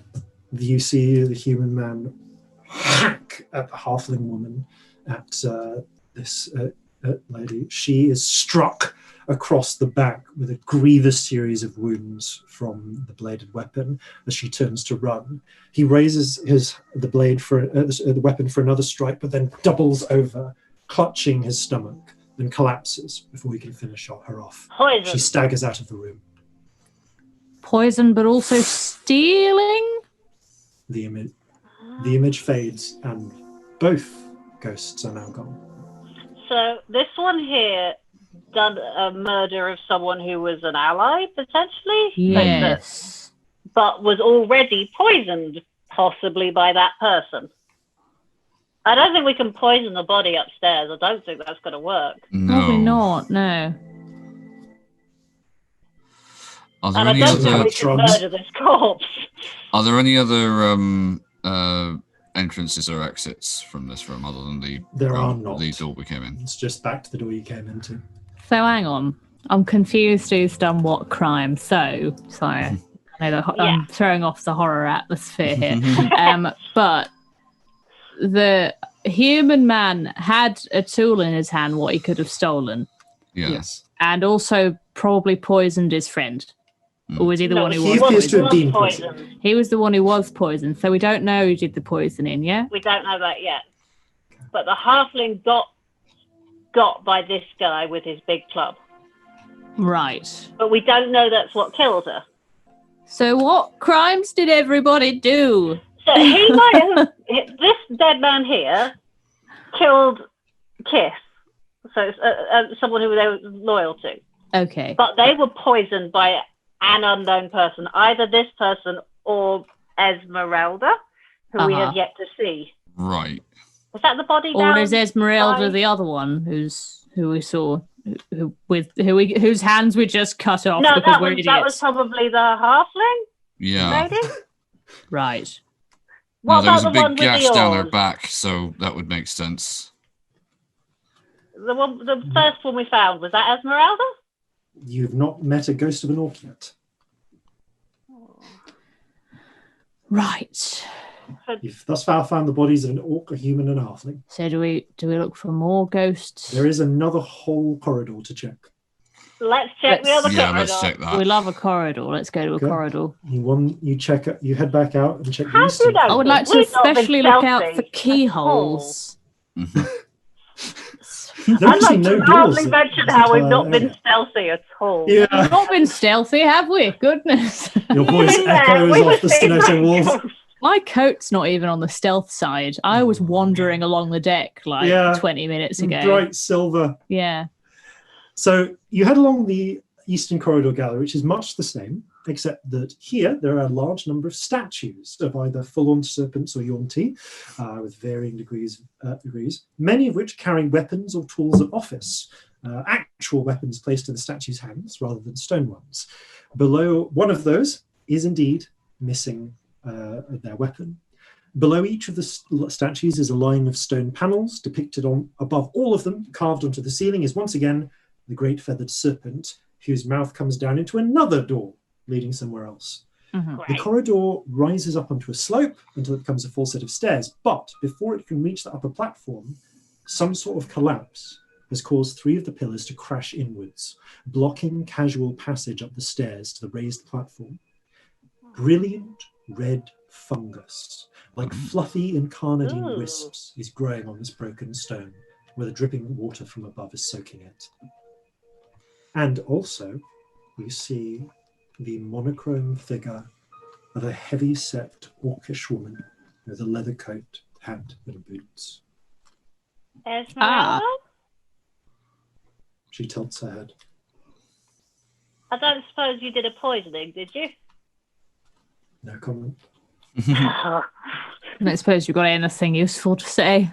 However, there is a moment where a flurry of motes appears, and you see the ghost of the human man, who I think we've named by this point. I just check. Yes, Ishmael. Yes. Ishmael appears, and you can see he is carrying a large, heavy chest, and atop it is some sort of idol, like a coiled serpent. He walks a little way into this corridor, vanishes, reappears a few moments later with a crowbar, which he shoves behind the statue, and reaches up and grabs a ghostly version of the Macahuitl, of the weapon with the many shards of volcanic glass thrust into its sides, and walks away before vanishing. And the volcanic glass thing was the thing that his skeleton had in its hand. Yes, that's the weapon you're currently carrying. Well, Okay. Corzin is currently carrying. Yeah. Right, so he nicked that, but also possibly nicked an idol and a chest. All right. They were saying with the chest that it might blow them off their feet or something. Yeah. Yeah. It made me wonder if, well, booby trapped of some kind? Yeah. Could be trapped. Yeah. Also possibly cursed, but that might go for everything. I think that idol's probably the thing they pinched. from Feels that. like it, doesn't it? It feels important. Is there anything you would like to investigate or look around at in here? Are there any keyholes? Make an investigation Or check. keys. I think I Yeah. feel like there might be a third key that we can find. Oh, it's not good at all. Can we help? Yeah, we're assisting you. Can they help? Yes, they can. Oh, it's slightly better. It's still not amazing, but that's a 15. Okay. The first one was a 7, so you know. It takes you 20 minutes of searching, but you do notice below one of the statues, one of the panels shows some light chipping at one edge, and there are little scratch marks on the floor below. Oh, a panel with a thing. Alton, give me your knife again. Alton looks behind that idol, pulls up a slightly rusty crowbar and passes it to you. Oh, Yeah. That'll work. Okay, you wrench it open, and inside there is a hollow space in which there is a wooden chest. A sturdy oak chest reinforced with iron bars and a pair of keyholes at the front, and notably very much of Jovan design. Oh. Very visibly around those keyholes, and in fact the entire chest is an elaborate series of arcane glyphs. Oh, good. Ah. All right. Luckily, we have somebody who's amazing at sorting magical traps. I give you inspiration. It's you. It's definitely you. Do you want to investigate it? I mean, yeah, to figure out the trap. Oh, there is Can also... someone help me? Yeah, just make Yes, Arcana or yeah. investigation, either one. Arcana is better. Okay, go for it. Oh, 21. This chest is, Yes. this chest is Binary dice incredibly coming trapped. There are 2 traps on the chest. Each is tied to one lock. If either lock goes off, is picked unsuccessfully, or the chest is deliberately damaged, both traps activate. They appear to be one use, but are designed to destroy, from your guess, the chest, the contents, and everything within about 10 feet. Will either of the keys Great. fit this chest? They look exactly the right size for them. Does it look to be the kind of trap that will go off if you open it? Or is It looks just like the kind of trap fails that to goes open off if you don't use the keys. it? Okay. Oh, Everyone stand back. The chest itself is Just probably in quite case. expensive. and we have 2 keys and there are 2 Yeah. keyholes. Yeah. Right. Well, I suggest we try the keys first then. Shall we Okay. give it a Yeah. go? Do you want to? Everyone stand back. Right. Jeffrey, Okay. back. We've still got inspiration, don't forget. Do you want to use the barrel one in the left or the right? Oh, is there any indication of which goes where? You are a monster. So mean. Okay, so Oh, it's probably a thing. what? A sanctum. We could just take 10 minutes and scry on the last time. Or if you're feeling lucky. We probably shouldn't Objects do that pass. because there's only 20 minutes left on air. Oh, you. So, Yeah. True. not that I say We that can in do a character. quick scry that you can Okay. gloss over. Yeah. Let's say then the. I mean, if we assume it's a sanctum, we can't actually. I mean, you could try and find out. If it doesn't work, it doesn't work. Was that enough? We're gonna- Yeah, I'm going to say that with the. If you want, I can just roll your luck check for you in secret. Mm, Okay.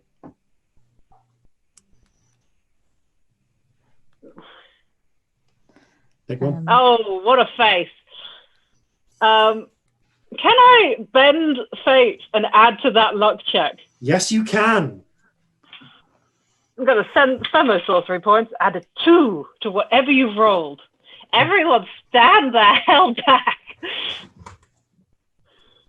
You go to put the barrel key in the left lock, and then on the last moment, just on a hunch, put it into the right lock. You put the amethyst one in, you turn them both at the same time, there's a zzz, zzz, and the chest opens. Inside, you Look find at that. What did a you roll? quarter ton. I rolled an 8, and you put that up to a 10. I found you find a quarter ton of silver bullion. oh, 24 cut garnets in a little case, 3 gold rings Nice. set with garnets. hello. What appears to be a deed to some land near Aldarsun Totona. And the chest itself, which honestly is probably worth like several hundred gold pieces because the traps are still intact. And you find behind the chest, which is freaking heavy to pull out, a golden idol about the size of Jeffrey, depicting a Jeffrey, do coiled, not touch that. feathered serpent that rises up to look at those below it, with a pair of carnelian cabochons for eyes. Ooh. Probably very valuable. And there was a place that did it. It's about the right size to fit on that altar, yes. We should put this back immediately. Yeah, we Yeah, should let's not do get this that. out of this place. All the things that came from here need to go back. Yes. There is one last room, if you wish to look at it. Yes. Yeah. Yeah. You step through the serpent's mouth once again, Whoever made this I place don't had an like it. oral fixation. and you find a stone chamber that might once have served as a living quarters for a small number of people. There's a stone table and a bench along one side, some raised platforms with the rotting remnants of cloth on them, and 3 circular kind of like stone baskets or bowls within which there are the desiccated remains of cloth and feathers. Might have been pillows once. There is a hearth here below a thin channel carved into the stone through which a slim amount of light filters, leading back to the crevasse as a smoke outlet. The hearth has been used, and there are the long dead remnants of a fire. The cooking pot is still suspended over it, a little rusted from time, and What's in some the pot? crockery and utensils are nearby. As you go over to look, flittering motes and 2 people appear. And it is once again Ishmael and Titch, the human man and the halfling woman. And they are kneeling. Titch is cooking, and Ishmael is pacing. She's plotting something. No, she isn't. Yes, she is. First the boat goes, then she complains of hearing voices. It's a setup. A setup for what, Ish? I don't know. Leading us into a trap. Something. She's going to turn on us. You're paranoid, Ish. Hey, screw you! Whose side are you on anyway? He raises the maca wheatle. Titch gives him a cool, level look, then turns back to the porridge she's cooking. Yours, Ish. I'm on your side. Yeah, damn right you are. Titch carefully removes some wispy, colourless fungus, because everything is colourless in this image, and stirs it from a pouch and stirs it into one of the bowls of porridge. Well, that's not seasoning, is it? Hiding the act with her body, she turns and hands it to Ishmael. Eat up. You need your strength. Thanks, Titch. I know you're in my corner. He sits and eats, and the image fades. Okay, so we need to poison the corpse by the altar. Right. We need to... Can I go and study the fungus again to see exactly what this is? Nature or medicine check. Can I help with the fungus? Because yes, drow you actually things. can give advantage. Yeah, Yep, I'll okay. help with that. Go with the advantage on nature then. I need it. Yeah, there's no point in me making a nature check. I'm rubbish at that. Still I not think great. today I That's rolled only maybe my 11. second ever nature 11. check in Flintlocks and Fireballs. So yeah. You think this might be something called Crimson Wisp. It's pretty nasty poison. Basically, from what you understand, causes your intestines to kind of shut down and break apart a few hours after you eat it. All right. I think this is okay, but I wouldn't handle it. Okay. But we could use it for the poisoning the other corpse. Yeah, And if that we're would gonna be Marjorie could carry it. take some of this, we got to be very careful we don't accidentally. Marjorie carrying it's a good idea. Marjorie That's carefully true. picks them up with a beak with her claws and flutters up to the altar in advance. Right, so we need to put that in the mouth of the halfling corpse up there. Yes. We Right. need to do a murder on the dead one by the human one. What was it again? How was he murdered? That one. As What far was as you the can tell by the punishment poison, but So what was the punishment for Kith murder? Sorry. Looking at the image, it's basically being struck by the same weapon. Yeah, okay. Okay. Just smash his head with So- the weapon. So we hit him with that weapon. We're The doing other head one, smashing. the Yeah. one down by where the boat isn't, we cut off her hand and burn it. Lovely. And then everything will be fine and dandy. All right. Okay. This is weird. Right, let's You drag head them all back up out. to the altar. It's just and some do it weird at the stuff to altar. dead bodies. It's my Because of favourite the thing to way- do before because I've of the had way it's coffee. blocked off, Hmm? you We've have not to had go breakfast. because of the No, way we haven't. that the stairs are blocked off. You have to go back onto the landing platform to come, Yeah. like where you arrived, to go Okay. up towards the platform. Yeah. And as you do so, the ghost of Esmeralda crumbles, and motes flow in, and you see her reappear at the edge of running out of the doors, out of the archway to the platform. She looks down at the water. There are you. Are you real? You keep jabbering nonsense at me. Do you even realize I can't understand you? She holds up the beryl key. Is this what you're after? The treasure? I know that's what there. There, screw you. Screw you all. She swallows the key. Whole. Oh. And she turns and you see Ishmael's form runs in carrying the Magahuitl. What the hell is that? A decent weapon. You said you heard voices, right? So of course I need a weapon. I need it to protect me from, who was it that took the boat? I told you, I didn't have anything to do with the boat. Really? Because Titch sure as hell can't have hidden it. She's pint-sized, unless she's in on it in another way. What are you saying? Well, why split the loot 3 ways when you can split it 2 ways? You 2 have the keys to the captain's box. You're planning on cutting me out. If I split it 2 ways when you can split it 1. That's your game, isn't it? You want to say that to my face? Screw you, Ish. Oh yeah? Then take this! Ishmael runs over and strikes Esmeralda repeatedly with the Macabre. Oh. She raises her arms to block it, cuts into the sleeves of the coat, into her arms, and then there's a blow to the skull. He rummages around her pockets, trying to find the key, then screams in frustration and runs back to the corridors before fading. I feel like there's an important lesson about not being paranoid to learn here that we're definitely going to ignore. I don't think any of them were going to betray each other until they got paranoid about the other people betraying them. Yeah. I think the boat floated away because they thought it was a still pool and it's not. There's a current. Yeah. These people are not right. It didn't go well, did it? You're the sort anyone who grew up near the sea would know a tidal pool when you see one, but never mind. You head up back towards the altar, I'm presuming? Yeah. Yes. Making your way up to the top. Bring all the bodies. You pick up the bodies, you take them with you, requiring some bundling is needed. And as you get up to the top, the whole image, the whole area sparkles with silvery light. And three figures appear. And you see the same scene you saw before, but a little bit more filled out. Ishmael looks up. Gotta be worth a fortune, that gaudy piece of crap. Even split 3 ways, says Titch. Esmeralda nods. Obviously. I'll see if I can grab it. Hold on. Why didn't the captain nab it then? Oh, Titch all scared of the curse, is she? Coward. Seriously, what if it is cursed? Maybe he just left it because he knew he'd come back. Let me just... She reaches up to tug on the idol and then leaps back as the runes discharge. Most of the bolt of lightning that shoots up misses her, but dozens of tiny sparks strike and burn her clothing. Shit! Ass, you alright?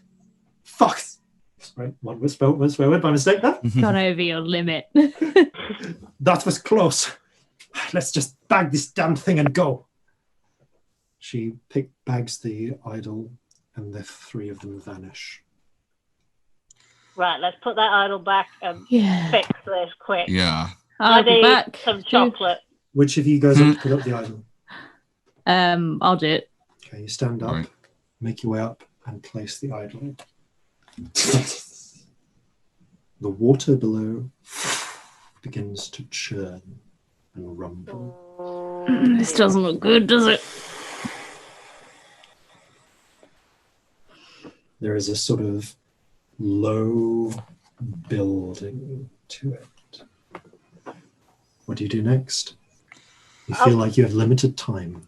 Okay, so have we... The hand first. Right, I've got it. Coulson is going to use the bone saw this time. No, use the weapon that... You've got to use the thing. Oh, all right, yeah. Okay, you pick up the cleaver. So, which body are you cutting the hand off? Which one was orc. It was the orc. Okay. Yeah, Esmeralda. You assemble the orc's skeleton on the platform, and you describe what you do. All right, I lay out the arm in front, just sort of psych myself up, and then just whack. The skeletal hand comes off neatly, and you strike it with bolts of flame. As it strikes, the fire catches and burns the bone. The whole hand becomes wreathed in brilliant blue fire, and you hear the skies rumble above. Oh dear!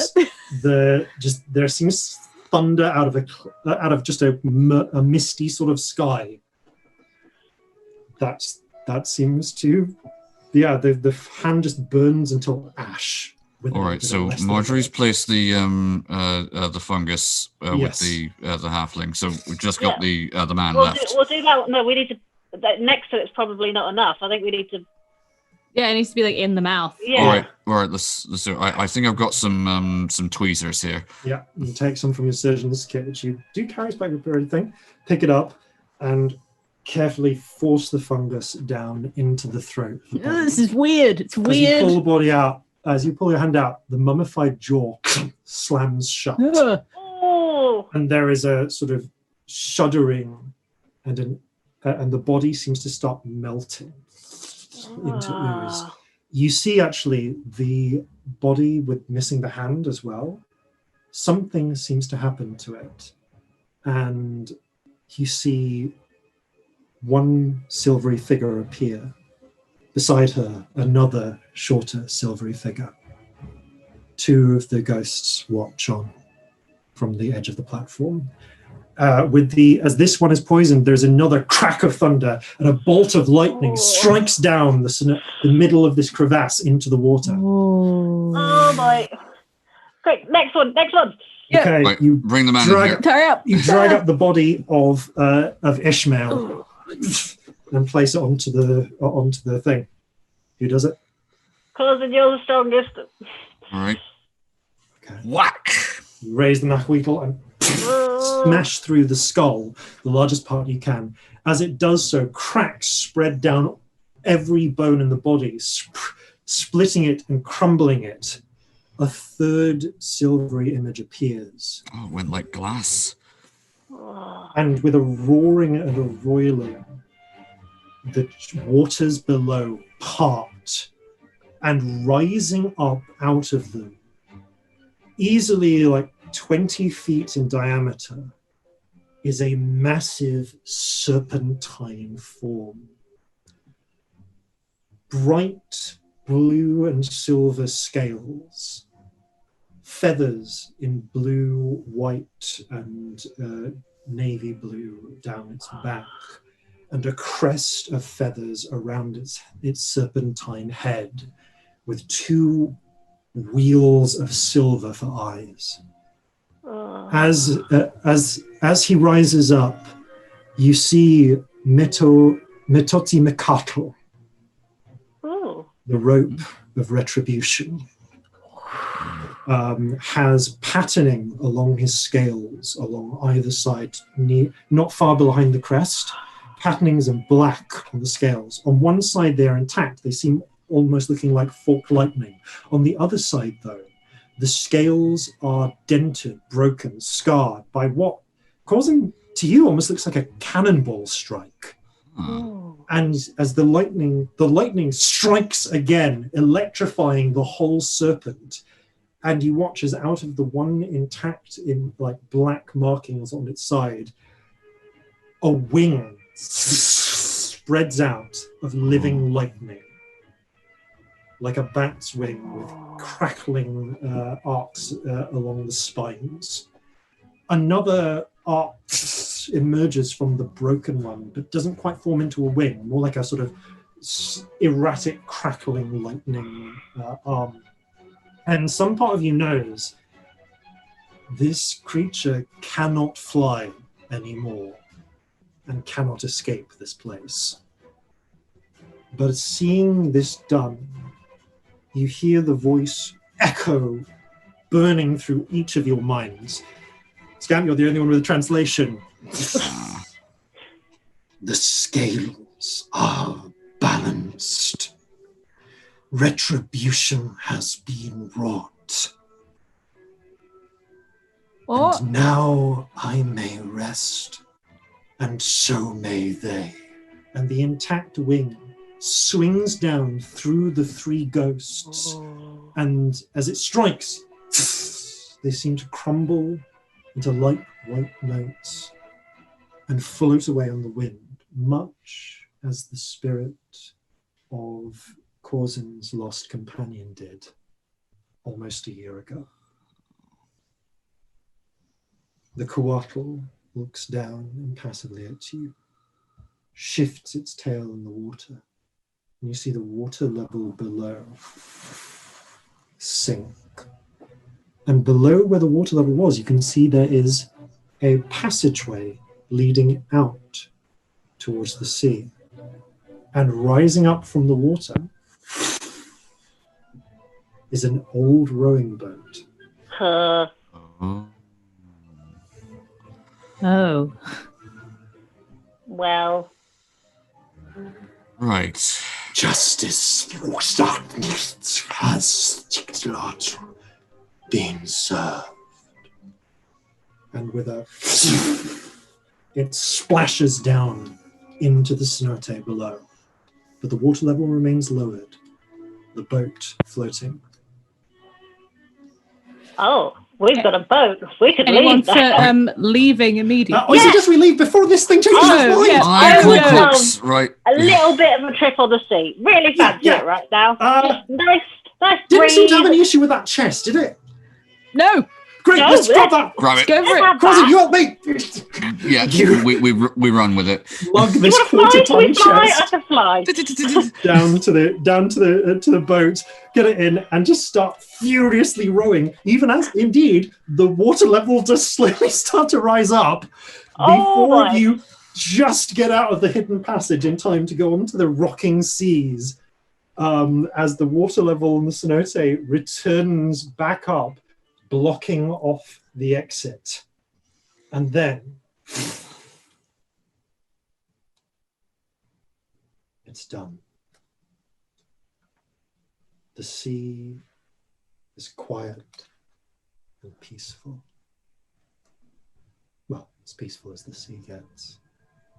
And you quite silently row back towards the Kraken's Bane and the longboat that's already been heading out towards you. Reflecting on what you've seen, what you've experienced, and the ludicrous amount of treasure you've received. Ah, You lift it up, you reseal it, relock it, and stow it away in Corzin's secure hold. Securely enough away and behind a couple of other things that you actually forget about it for about a month. Conveniently. Nearly 2 months, really. Wow. Before at which point, so at a certain point, you will recall its existence. Maybe just in time to start worrying about buying ships. That is a story for another time. Thank you all very much for playing. Thank you all very much for listening And watching. viewing. watching. Farewell from all of us here at Flintlocks and Fireballs, and fair seas and natural 20s.